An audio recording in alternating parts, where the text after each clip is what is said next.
এই যে দেখেন আজকে আমি একটা লাইন সলভ করতে আসছি।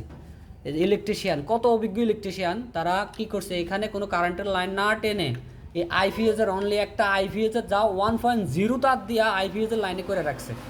এখন এই বাড়িওয়ালাদের সমস্যা হলো এখানে আইপিএসের লাইনও থাকবে, কারেন্টের লাইনও থাকবে, কিন্তু এখানে তো আমি কারেন্টের লাইন পাইতেছি না।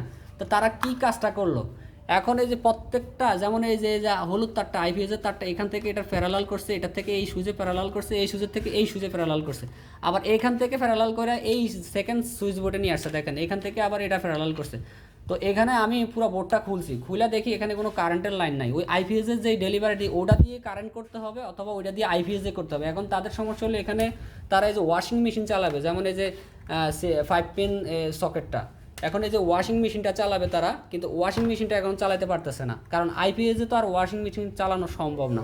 তো দেখেন এখানে যদি আজকে একটা কারেন্টের লাইন, আইপিএসের লাইন প্রত্যেকটা বোর্ডে বোর্ডে টানা রাখা ঠিক আছে, কিন্তু এখানে যে কারেন্টের লাইন যে টানে নাই সেটা তো বড় ভুল। তারা নাকি আবার ইলেকট্রিশিয়ান, তারা হইলো গিয়া চোর, এলাকাতে ডুইকা কম রেটে কাজ নেয়, 100-150 টাকা রেটে কাজ নেয়, কাজ নিয়ে এই সমস্ত ভুল করে চলে যায় আর কি। এসডিবি লাগাইছে, এসডিবি হলো উল্টা, আমি দেখাবো সবগুলো ভিডিও করে আপনাদেরকে। এই চোর হইতে নকল হইতে সাবধান থাকবেন। আর এই যেমন এই যে এখন ওনারা বুঝতেছে যে কি কাজ করাইলাম আর কি হইলো, এখন চালাইতে পারতেছি না, ওয়াশিং মেশিন চালাইতে পারতেছি না। দেখছেন এই যে 5 পিনটা এটা কী করছে, আইপিএসের ডেলিভারি যখন দেখছে আইপিএসের সমস্যা হইব তখন আস্তে করে এটা কস্টিপ মাইরা রাইখা দিছে। এখন এখানে কারেন্টের লাইন নাই, এখন কি আর সম্ভব উপর দিয়ে লাইনটা না, টাকা দিয়ে কাজ করছে উপর দিয়ে লাইনটাই না কি আর এখন এই এখানের জন্য ওয়াশিং মেশিন চালানোর জন্য একটা লাইন আনা কি সম্ভব? দেখছেন এ ভালো করে দেখেন।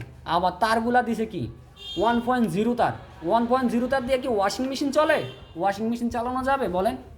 দেখছেন এই যে দেখেন, এই যে দেখেন